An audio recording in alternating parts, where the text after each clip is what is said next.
మత్తయి సువార్త 24వ అధ్యాయం ఇప్పుడు 49 అని కూడా చదవండి. మనసులో అనుకొని ఏమయ్యాడు? తన తోటి దాసులను, మనసులో అనుకొని తన తోటి దాసులను కొట్ట మొదలుపెట్టి త్రాగుబోతులతో తినుచు త్రాగుచు నుండే ఆ దాసుడు కనిపెట్టని దినములలోను వాడు అనుకొనని గడియలోను వాడి యజమానుడు వచ్చి మనసులో అనుకొని 49 తన తోటి దాసులను ఏం చేశాడమ్మా? ఇప్పుడు వీడు బాగా దిగజారిపోయాడు. అర్థమైందా? బాగా ఏమండి జీరో స్థితికి వచ్చేసాడు. వీటన్నిటి కారణం ఒకటే, నా యజమానుడు ఏమయ్యాడు? లేట్ అవుతున్నాడని, నా యజమానుడు రావడం లేట్ అవుతుందని అని చెప్పి వీడు ఏం చేశాడంటే రెండోది ఏం చేశాడు చెప్పండి? తన తోటి దాసులను ఏం చేశాడట? కొట్టడం మొదలెట్టాడంట. ఎలాగా? చెప్తూ కొట్టువాళ్ళు కొంతమంది మాట్లాడండి, కర్రతో కొట్టువాళ్ళు కొంతమంది, బెల్ట్తో కొట్టువాళ్ళు కొంతమంది, చేత్తో కొట్టువాళ్ళు కొంతమంది, మాటలతో కొట్టేవాళ్ళు. ఇర్మియా గ్రంథంలో 18వ అధ్యాయంలో 18వ వాక్యం చూడండి. ఇర్మియాని ఎలా కొట్టారో చూడు. ఇర్మియా గ్రంథం 18వ అధ్యాయం 18వ వాక్యం. అప్పుడు జనులు ఇర్మియా విషయమై యుక్తిగల యోచన చేయుదము రండి. యాజకుడు ధర్మశాస్త్రము వినిపించక మానడు, జ్ఞాని యోచన లేకుండా ఉండడు, ప్రవక్త వాక్యము చెప్పక మానడు. వాని మాటల్లో దేన్ని వినబడకుండా మాటలతో కొట్టుదామో అదన్నమాట. మాటలతో ఏం చేశారు ఈయన్ని? మీరు కూడా మాటలతో కొడుతున్నారు కదా. విశ్వాసులే, ప్రార్థనకు వచ్చేవాళ్ళే, వాక్యం వినేవాళ్ళే, బోధ విన్నవాళ్ళే, చెప్పండి బైబిల్ మోసేవాళ్ళే, ఉపవాసాలు ఉన్నవాళ్ళే. వీళ్ళు పాస్టర్ గారు మాటలతో కొట్టుకుంటున్నారు, వాక్యాలతో కొట్టేసుకుంటున్నారు. వాడు ఎక్కమంటాడంటే ఒకటి దిగమంటాడంటే, ఎందుకు ఎక్కాలో దిగాలో తెలియదు అంటే విశ్వాసులకి. ఒక సభకు వచ్చారంట ముగ్గురు పాస్టర్ గారు. అందులో మొదట ఆయన హల్లెలూయా అన్నాడంట. అందరూ హల్లెలూయా అన్నారు. రెండోడు ప్రసంగానికి స్టేజ్ ఎక్కి హల్లెలూయా అన్నారంటే నరికేస్తాను అన్నాడంట.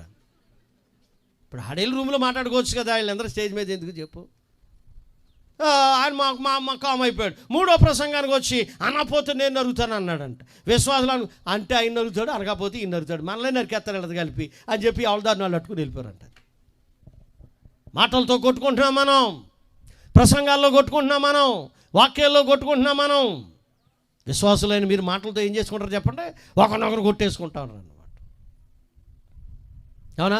మాటలతో కొట్టేవాళ్ళు మీరు ఎవరైనా ఉన్నారా? మాటలతో కొట్టుకునే వాళ్ళు ఎవరైనా ఉన్నారా? ఎలా కొడతారు? 64వ కీర్తన 4వ వాక్యాన్ని చదువుదాం రండి. 64వ కీర్తన 4వ వాక్యంలో రాశాడు, చోటైన స్థలములలో యథార్థవంతులను కొట్టవలెనని. ఆ మాట చదవండి. 64:4 చదవమా. యథార్థవంతులను కొట్టవలెనని.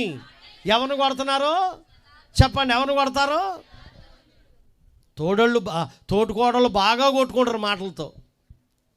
పిల్ల ఏదన్నా అని పడుకుంది అనుకోండి, పొద్దున్నే లేచిపోయి ఈ అమ్మాయి ఏమంట చెప్పండి? సీపురు గట్టి ఈ మధ్యలో అవైపోతుంది అంటది. సీపురు గట్టలో అవైపోద్దా? అసలు బుద్ధి ఉందా అని. ఆ పిల్ల వేసి అంటది లావ్ అవుతుంది మరి అంటది. అంతేనా? కనీసం నీకు జ్ఞానం ఉండాలి కదా. అయ్యో నేను దేవుని తెలుసుకున్నాను, అయ్యో నేను ప్రార్థనకి వెళ్తున్నాను, అయ్యో నేను ప్రభుని ఎరిగినోడిని. సెటైర్లు అంటారు దీన్నే. అవునా? ఎంతమంది మానేశాం? పురుషులు ఎంతమంది మానేశారు? స్త్రీలు మీరు ఎంతమంది మానేశారు? ఇక్కడ రాశాడు యథార్థవంతులను కొట్టవలెనని. చోటైన స్థలాల్లో ఏ మాటలమ్మయ్యే? ఏది మాటలు? చేదు మాటలు. వీళ్ళు ఎవరైనా అలాంటి వాళ్ళు ఉన్నారా? మీరు దుష్టులైన దాసులు కాదా? మీరు ప్రభుకు దూరంగా ఉన్నవాళ్ళు కాదా? మీరు ప్రభుకు దూరం అయిపోయిన వాళ్ళు కాదా? మీరు వాక్య విరుద్ధంగా ప్రవర్తించే వాళ్ళు కాదా? మీరు నరకానికి పోయే ప్రజలు కాదా? దేవుడు వచ్చి నరికించే వ్యక్తుల్లో మీరు లేరా? ఈ మధ్యాహ్నపు వేళ సరి చేసుకో జీవితాన్ని. యథార్థవంతులు కొట్టుతున్నాను చోటైన స్థలములలో. ఇద్దరు స్త్రీలు మాట్లాడుకుంటే మూడాము వచ్చిందంటే సైలెంట్ అయిపోతారంతే. ఏంటంటే నన్ను చూసి సైలెంట్ అయిపోయారు అంటది. ఎంతకీ డౌట్ వచ్చి ఏమీ లేదు కానీ ఇంతకే ఆ అమ్మాయి గురించే మాట్లాడుకుంటున్నారు వీళ్ళు. అర్థమైందా? యథార్థవంతులు కొట్టాలని చోటైన స్థలంలో చేదు మాటలు. ఏ మాటలట? బాణాలుగా సంధిస్తున్నారంట. నీ వల్ల ఎన్ని కుటుంబాలు పాడయ్యాయి, నీ వల్ల ఎన్ని కుటుంబాలు బాగుపడ్డాయి.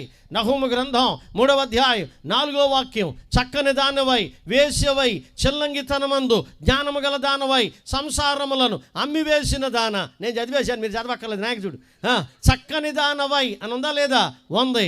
వేశ్యవై 3వది, చిల్లంగితనమందు 4వది, జ్ఞానము గల దానవై 5వది. సంసారాలు ఏం చేసిందంట? ఇక ఎన్ని దిగిన మాట చెప్పు. నీ వల్ల సంసారాలు బాగుపడ్డాయి, ఇడిపోయినాయా? నీ మాటల వల్ల కుటుంబాలు బాగుపడ్డాయా, కుటుంబాలు విడిపోయాయా? రావులపాలెం నుంచి ఒక ఆయన ఫోన్ చేశాడు. పాస్టర్ గారండి అన్నాడు. ఏమరా, మీరు తిమోతి గారేనా? అవునరా బాబు, మీ వాక్యం వింటానండి, సంతోషం. ఎందుకు చేసేవారు అంటే, మా భార్య అండి కొద్దిగా లావుగా ఉంటుందండి. సరే, నేను ఏదో పడుతున్నాను, నా మాన నేను వెళ్ళిపోతున్నాను. ఈ లోపులో ఒక ఆయన మధ్యలో దూరి, ఏమే మీ ఆయన నిన్ను బాగా లావుగా ఉంటుంది, దానితో కాపురం చేసేదానికని అంటున్నాడు. సంసారం నిలబడదా? సంసారం నిలబడదా?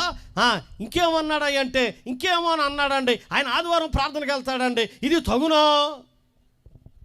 కుటుంబాలను బాగు చేయండి, కుటుంబాలను సరిచేయండి, యవనస్తులతో మాట్లాడండి.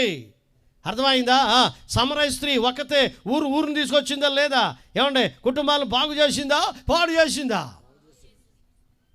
చక్కగా ఉంటున్నావు, వేసి అయిపోయావు, సంసారాలు అమ్మేసావు. కారణం చేదు మాటలు వస్తున్నాయి నీ నోటంట. సువార్త మాటలు ఎప్పుడు వస్తాయి? ప్రార్థన మాటలు ఎప్పుడు వస్తాయి? ఇది మామూలే. ఉపాసకోటాలు మామూలే, మామూలు ప్రార్థనలు మామూలే, ప్రార్థనలు వల్లించడం మామూలే. ఆమెనన్నాక చేదు మాటలు మామూలేనా? నువ్వు ఎటున్నావు? అటున్నావా, ఇటున్నావా?